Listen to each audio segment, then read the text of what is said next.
l'Hospital de Santa Maria, fundat per Jaume I en 1244, s'ha ocupat de la salut dels xativins durant més de 5 segles.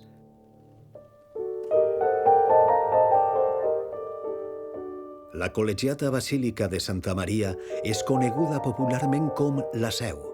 La seva construcció es va iniciar a la darreria del segle XVI sobre el solar de l'antiga mesquita.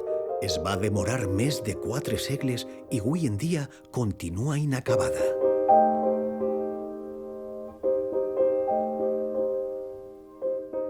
La seva façana és potser l'obra arquitectònica més carismàtica de Xàtiva i a l'interior de la capella gòtica s'integra el nou Espai Borja, dirigit a turistes i visitants de tot el món.